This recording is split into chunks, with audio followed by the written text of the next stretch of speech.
Screams and the crash of breaking glass shattered the quiet pre-dawn stillness as I bolted upright from my bed. I couldn't believe my eyes. Through the frost-covered window, I watched in stunned silence as plumes of smoke rose from what had been my father's beloved $1 million hunting lodge. The structure, a grand symbol of family heritage and rugged independence, now smoldered under a chaotic blaze. In that split second, I remembered every painstaking detail: the polished oak beams, the trophy-filled mantle, and the sprawling grounds that once echoed with the laughter of hunting parties. Now, all that was being reduced to ash by an act of wanton vandalism. I scrambled to my boots and coat, adrenaline pounding in my ears as I burst outside. There, among the flickering flames and swirling smoke, I saw her, HOA Karen, with a look of triumphant satisfaction plastered on her face as she sneered at the devastation she'd wrought. She had apparently decided that my father's lodge, an unapologetic relic of a bygone era and a proud emblem of our family's independence, was not in keeping with the pristine standards of our gated community. With no regard for history or heart, she had ordered her cronies to tear down part of the building. Little did she know, I was not just any disgruntled neighbor. I was the sheriff of Cedar Hollow County, a lawman whose badge and authority were carved into the very soul of these lands. That moment ignited a fire within me, a determination as fierce as the blaze consuming my father's legacy. I vowed that Karen's petty, arbitrary enforcement would not go unchallenged. Tonight, as the flames danced against the night sky, I made a silent promise. I would restore order on my own terms. The lodge had stood for generations as a symbol of freedom and tradition. Now, it would become the battleground where justice was served. I was ready to unleash every tool at my disposal, from the long arm of the law to the fierce loyalty of my deputies, to ensure that Karen's destructive impulse was met with the full force of the sheriff's office. This wasn't just about a building. It was about preserving our heritage and upholding the rights of those who believed in living freely without bureaucratic tyranny. Cedar Hollow County was a land of contrasts. On one side lay sprawling, untamed wilderness and time-honored traditions. On the other, the modern trappings of suburban life, complete with meticulously maintained lawns and the suffocating rule of the local homeowners association. My father's hunting lodge, perched on a hill overlooking acres of rugged woodlands, was a relic of a proud past, a $1 million estate that had been built with sweat, skill, and a deep love for the land. Every beam, every window, every detail of that lodge told a story of independence and the raw beauty of the frontier. It was a place where hunting parties gathered, where stories were spun around roaring fires, and where the spirit of adventure ran as deep as the roots of the towering pines. But in recent years, the tide of modernity had crept into our corner of the world. Cedar Hollow County's upscale, gated communities sprang up with an obsession for conformity. Among these communities was Maple Grove Estates, a pristine neighborhood governed by a draconian HOA that enforced a rigid code of aesthetics and behavior.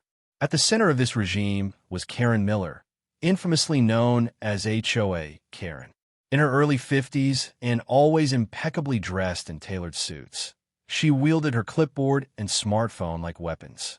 Karen was relentless, patrolling the streets with an iron will to stamp out any hint of nonconformity. To her, every deviation, from a wildflower blooming out of place to a structure that didn't match her exacting vision, was an affront that needed to be corrected. I, on the other hand, was a man forged by the call of duty and the legacy of my family. Before taking on the role of sheriff, I had grown up amidst the untamed beauty of the hunting lodge, a place where my father taught me the value of self-reliance, honor, and the importance of preserving our heritage.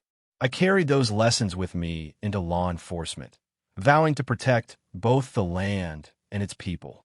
It was no secret that I had a personal stake in Cedar Hollow County, and I took immense pride in serving as the sheriff, upholding the law while respecting the traditions that had defined our community for generations. When Karen's latest tyranny struck, destroying my father's lodge under the guise of community standards, I felt a deep, personal wound. That lodge wasn't merely a building. It was a living piece of our family soul. And now, an overzealous enforcer with no regard for history had reduced it to rubble. The stakes were not just monetary. They were emotional, cultural, and deeply intertwined with my identity as both a son and a sheriff. Cedar Hollow was a place where the past and present collided. While some residents bowed to the will of the HOA, there was a quiet resistance among those who cherished their heritage and valued true independence. I had long known that the community's pulse beat strongest in the quiet corners where tradition held sway over modernity. And now, with my father's legacy threatened, I was compelled to act, not just as the law, but as a guardian of our history. Karen's destructive impulse had crossed a line, and it was time for the sheriff's badge to shine in defense of what was sacred. The morning after the fire, the news spread like wildfire throughout Cedar Hollow County. Neighbors whispered in hushed tones about how HOA Karen had not only overstepped her bounds, but had turned a cherished family legacy into a spectacle of bureaucratic cruelty. I gathered every piece of evidence: photos of the smoldering ruins, video footage from security cameras capturing Karen's smug satisfaction as she surveyed the destruction, an eyewitness account from residents who had seen her near the lodge the night before. Every scrap of evidence confirmed what I already knew. Karen had acted on a misguided sense of order, using her petty power to impose her will on something far beyond her purview. At the police station, I filed a report detailing the vandalism. My deputies and I reviewed the footage and the testimonies, and the evidence was incontrovertible. This wasn't a case of random arson or accidental damage. It was a deliberate act orchestrated by someone who had no right to decide what could or could not exist in our community. The fine the HOA had levied against me for disrupting community aesthetics now seemed laughable in the face of such blatant destruction. I called a meeting with trusted neighbors, fellow residents who had grown tired of Karen's relentless enforcement of arbitrary rules. At these small gatherings in local diners and around pickup trucks in the parking lot of the community center, stories emerged of fines for the most trivial of reasons and of a neighborhood suffocated by a rigid, outdated system. The consensus was clear: something had to be done before Karen's tyranny spread further, eroding the very spirit of Cedar Hollow County. Inspired by that shared frustration, I began plotting a counteraction that would not only reclaim my father's legacy, but also send a resounding message to anyone who would dare abuse their power. I recalled the days when my father's lodge stood as a proud symbol of freedom, a place where the wild could be tamed only by respect for nature, not by cold bureaucratic mandates. That memory fueled my resolve. I decided that if Karen thought she could reshape our community by destroying what didn't fit her vision, she was about to learn that true authority came from heritage, from justice, and from the strength of the law. I began mobilizing resources to rebuild what had been lost, but with a twist that would publicly defy Karen's overreach. I planned to use the funds from the insurance claim on the lodge's destruction to finance an ambitious project, a memorial to our heritage that would reclaim the space and remind everyone that Cedar Hollow belonged to the people who valued its history. I worked with local contractors and architects, ensuring that every detail of the rebuilding plan was documented. I coordinated with historical societies and secured a temporary permit for a public art installation on the lodge's ruins. A massive, 20-foot statue that would depict the spirit of Cedar Hollow, forged in the flames of rebellion and resilience. This project was not just about rebuilding a building. It was about reclaiming our community's soul. Throughout this period, Karen's smug satisfaction turned into panic as the digital evidence of her actions circulated on social media. Neighbors posted angry messages and supportive comments, and hashtags like #RestoreHeritage and #NotYourLaws trended across Cedar Hollow. My plan was clear. If she thought she could impose her petty rules on us, then we would show her that the community would rise up and reclaim what was rightfully ours. I made sure to document every step of the process. I uploaded videos of the planning meetings, interviews with local historians, and behind-the-scenes footage of the contractors working on the memorial. My online updates galvanized the community, and soon, A digital petition demanding accountability from the HOA board and a thorough investigation into Karen's actions garnered thousands of signatures. It was no longer just about my father's lodge. It was a stand for all of U.S. who believed in the preservation of our heritage and the freedom to live as we chose. Every piece of evidence, every shared photo, and every supportive message added fuel to our movement. The conflict had evolved from a personal grievance to a battle for the very identity of Cedar Hollow County. And as the digital dossier grew, I knew that this confrontation was inevitable.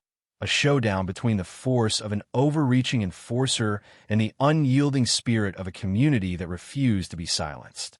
As the days turned into a feverish week of protests and digital warfare, the tension in Cedar Hollow County became almost palpable. Local news outlets ran continuous segments on the story.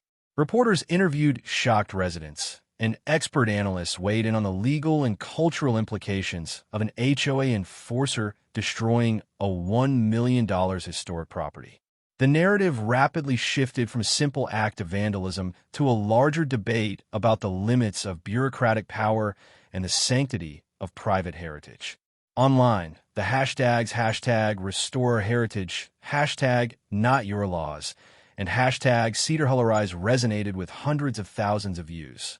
Neighbors shared personal stories of similar abuses, fines for the color of their mailboxes, strict regulations on landscaping, and even the forced removal of cherished heirlooms.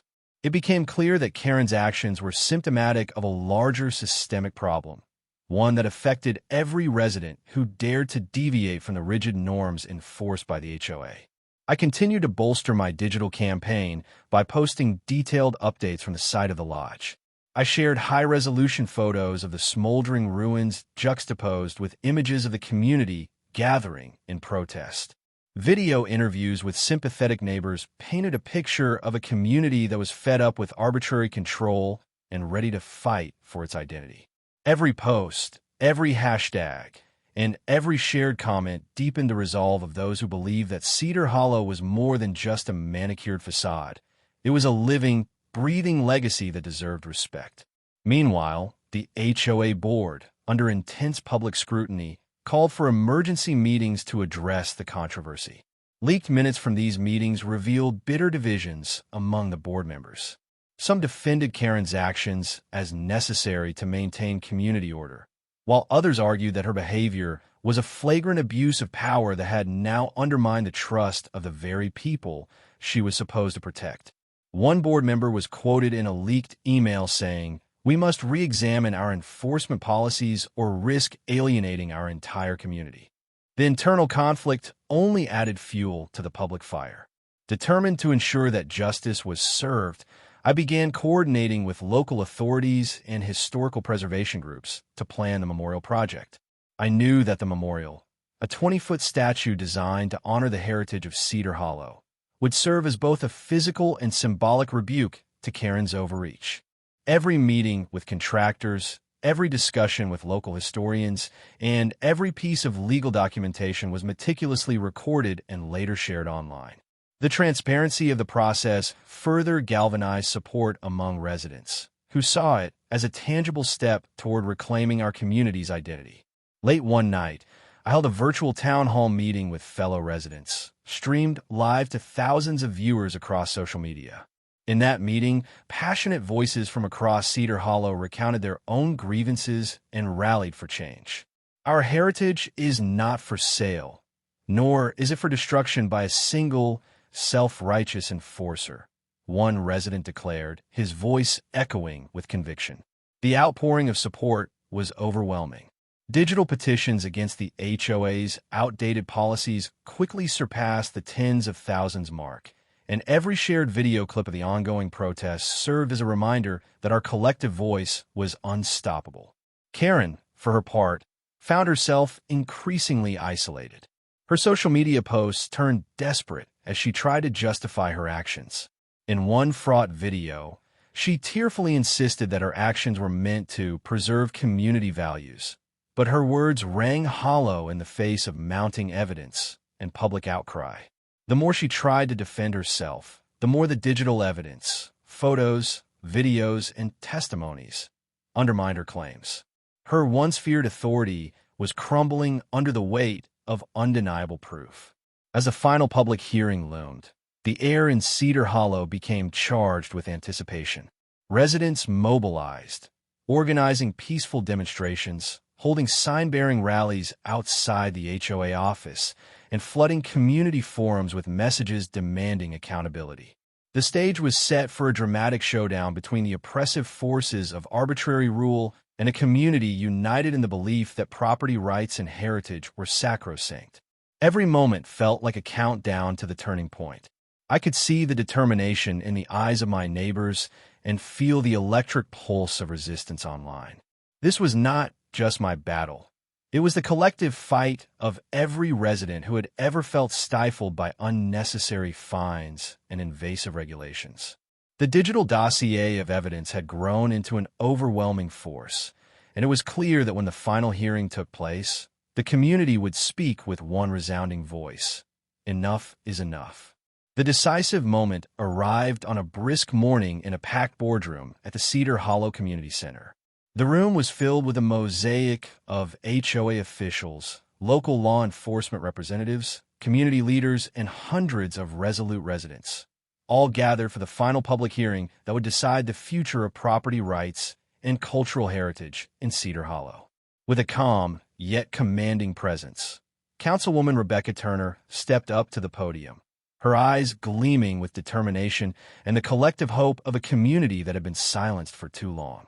After an exhaustive review of all digital evidence, including high-resolution security footage, detailed logs of complaints, and the heartfelt testimonies of our residents, we have reached an inescapable conclusion. Councilwoman Turner began, her voice steady and powerful. It is abundantly clear that the actions taken by Mrs. Karen Miller, specifically the deliberate destruction of a historic hunting lodge and the imposition of petty fines under the guise of maintaining community standards, were not only baseless, but driven by personal bias and an abuse of power. Our community's heritage, the very legacy of our families, must be upheld. A profound silence filled the room as Turner continued.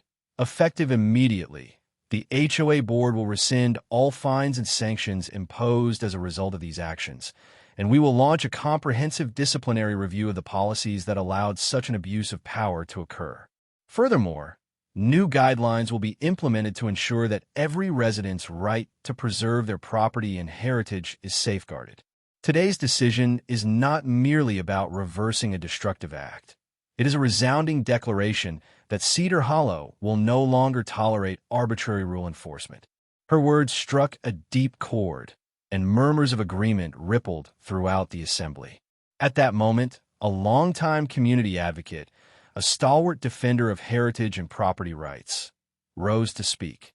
Today, we stand united, he declared, his voice echoing with passion. No resident should ever have their family legacy trampled upon by the whims of an overzealous enforcer. Let this vote mark the turning point, a clear signal that our community values truth, justice, and the preservation of our heritage above all. We demand accountability, and we will ensure that every violation of our rights is met with swift, decisive action. His declaration was met with thunderous applause, uniting the room in a chorus of resolute determination. Following his impassioned speech, a senior officer from the local Historical Preservation Commission presented the final dossier, a meticulously compiled record of all digital evidence, expert testimonies, and official reports confirming the significance and legal protection of my father's hunting lodge. The evidence was irrefutable. The lodge, a $1 million testament to our family's legacy, had been unlawfully destroyed by an individual who had no right to dictate community aesthetics. The Internal Affairs Panel unanimously endorsed strict disciplinary measures against those responsible, and the full report was scheduled for immediate public release.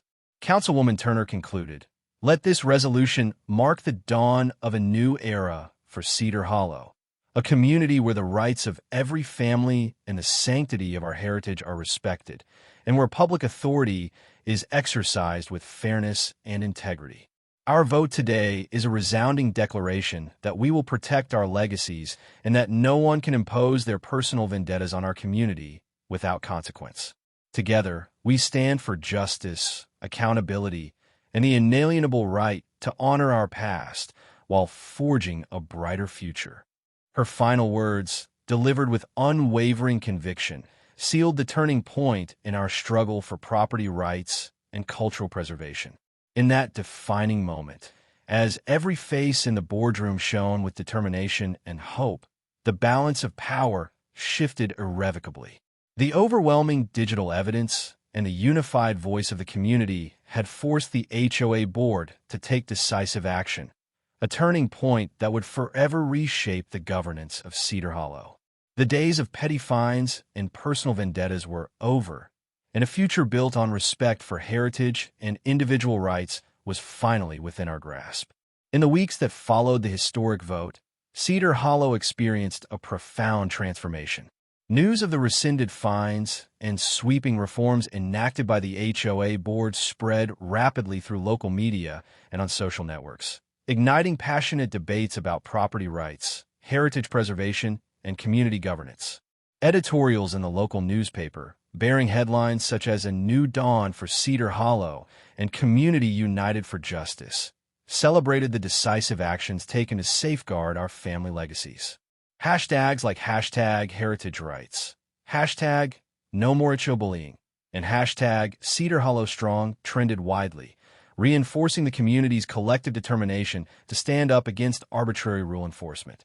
Town hall meetings and community forums saw record attendance as residents gathered to share their personal experiences and to envision a future where individual heritage was not only respected but celebrated.